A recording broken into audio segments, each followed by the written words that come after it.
wabadde bibadde byetagisa okumaliriza ate osanga bye mwali tuvunaanye singa ebintu bibadde bitukwatiddeyo.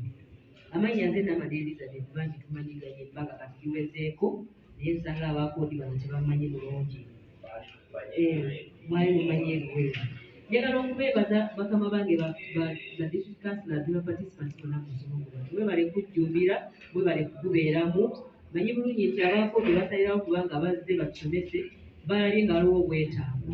Nkimanyi nti mubadde mu buyinza mu bukulembeze okumala kumpi emyaka 2, muzze ebintu bingi mubiyiga mubisoma naye okujjukizibwa kiba kirungi. Era manyi nti wemuvudde wano kati ate osanga kati the next council when we sit tujja kuba abantu abawuliziganya obulungi, abantu abateesa obulungi.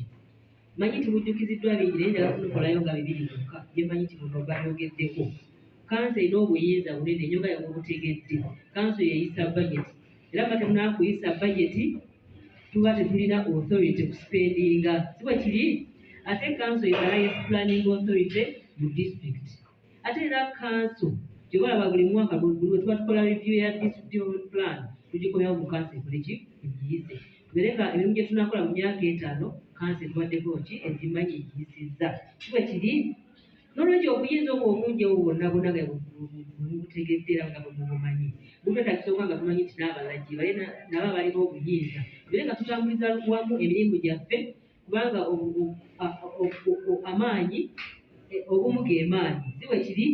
Manyi nti babajjukiza nti bateekereko officers balinawo obuvunaanyizibwa ofisi ya kawe era obuvunaanyizibwa buno na buli naye oluusi tubeera mu district ezimu olw'okuba kansa amanyi nti ye kansa bw'asoma etteeka naba nti alina obuyinza bungi n'ayagala alage nti alabo si bantu n'ayagala nti bw'anaakuwa instruction ng'omukulu wabadde agamba nti bw'anajja mu ofisi onaga nti akusaba kino ekiwandiiko ng'ojja kiwaayo bubi bw'okuba noga nti sijja kikola naga kati omukazi atuviire olwogye nali ne baga nti oyo kawaakye agenda atusinye banaye omwalina obuyinza bwalina obuvunaanyizibwa naye era tujjukire nga bulijjo buli byonna bye tukola tubikola ku bwa bulungi bw'abantu ajogedde lusoga sibafa nti era nali lusoga naye tumanyi don't misquote me byonna bye tukola bikola ku bwa bulungi bw'abantu abatuteeka mu ofisi zino tuli si bwe kiri.